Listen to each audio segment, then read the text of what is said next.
Black culture, Asian culture, right, has like you said, this has this like sort of like gravitational pull towards each Hmm. other. Where do you think that comes from in your perspective? That's what I hope to answer through the podcast. Yeah. I don't know for sure. That's what's so interesting to me. I think there's a lot of things. I think there's historical coalitions that have existed in America specifically, but also in general. Like there was the Third World Movement back in the like 60s and 70s. So I think there's a history there that maybe we don't aren't consciously aware of, but I think that, has created some pretty deep ties. I also think that, again, this is an American perspective, to be clear, but there is something to seeing yourself in another group. Like, Mm, I feel like in America, our media for so long has centered whiteness, even when it's not explicitly white. Like, whiteness mm, is centered in the narrative. And so I think there's something that draws us to look for something outside of that, even if we're not conscious of it. yeah. Um, and I think that has naturally drawn us toward both us towards Asian media and vice versa. Like it's different than what the dominant majority is trying to make us take in. Mm, Um, and again, my podcast covers Asian and Black pop cultural ties, and that's my focus. But I've had people say, what about like Latinos and what about this? And I'm like, also that, like, I would love if one day the podcast was sustainable enough that I could spin off and look at other pop cultural ties. But I think in general, when you're looking at minority cultures in America, that's so far my answer. But again, the podcast is exploring it all, so my answer could change. I had this theory when it comes to like black people, specifically African Americans, right? Because Hmm. like I think for so long, I think in my perspective, right? So I'm black, I'm like fully African American. My wife, she is Puerto Rican, Spanish. So in a Ooh. way, she kind of knows like her culture. She can kind of trace it back and everything like that. And for me, to an extent, I can, but only if Mm. I like take a blood test through like 23andMe or something like that, right? Yeah. So it's like I'm not very much connected to my own culture as if like, if I was to be, strictly born in like Africa somewhere and be like, oh, Hmm. bet like my culture, I'm going to embrace it. But I think in my perspective experience that I think African American people have their own culture, but like I think you probably view it this way as well, but have had to take from other cultures to sort of make Hmm. their own culture. Hmm. Um, and I think within anime, and you push back on this for sure, but I think within anime, when it comes to, I'll take specifically for like shonen or just anything like that, Hmm. you have this like similarities with like struggles with the African Yeah. American person, and then you also see like this idea of struggle being shown in anime, and it's like kind of working from the ground up, where it's like, hey, you have this enemy, you have this like you have this problem.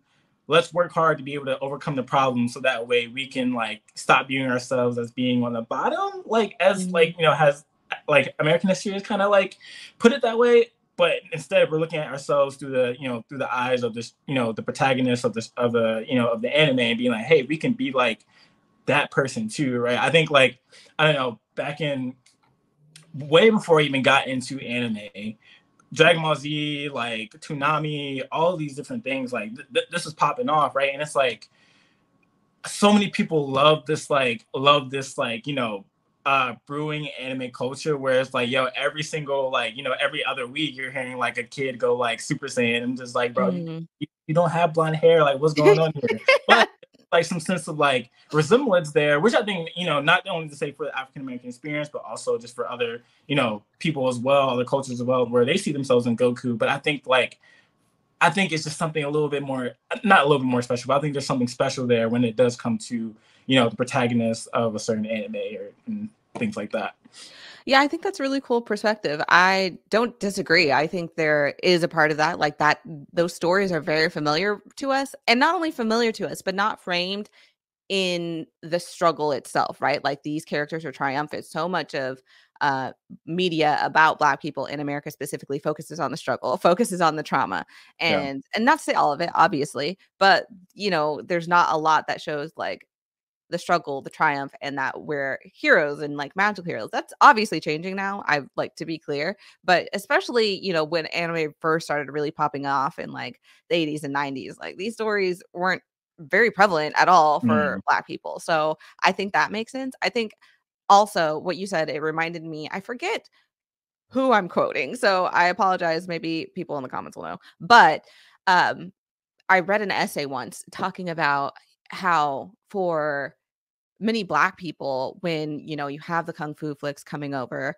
Mm. when they first started coming over in like the 60s and 70s, this culture was something so different from what they knew in that it was so old. Like its Yeah. roots go way, way back versus our culture as Black Americans, which the roots are shallow, so to speak, Yeah. and we can't trace things that far back. Like Mm. we've been told for so long at that point in history, and even still, that you know white culture is the highest form of culture. Like through our media, it sometimes explicitly we're told that. So then to get this alternative, this like Chinese culture at the time, that is so deep and rich and predates anything that white people were doing and doing Yeah. it better, I think really captivated Black people. Like, oh, there's this alternative and better, and like really, again, not to say there wasn't like racism between the two groups at the time. Also, as well, two things Yeah. can be true, which is a lot of what I study. Like, two things are true at once often.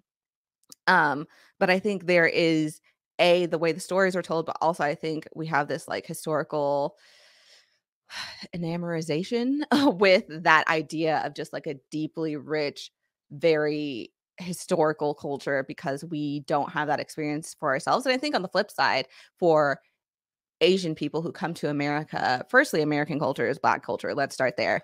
Let's But go. I think also the idea of being American, this is not what I mean. What I mean is, you know, they are also pushed to assimilate. And so what does assimilate mean? A lot of Mm. times it means assimilating into white culture, but I think there is this draw and this pull towards Black culture because that was the cool part of American culture that they knew.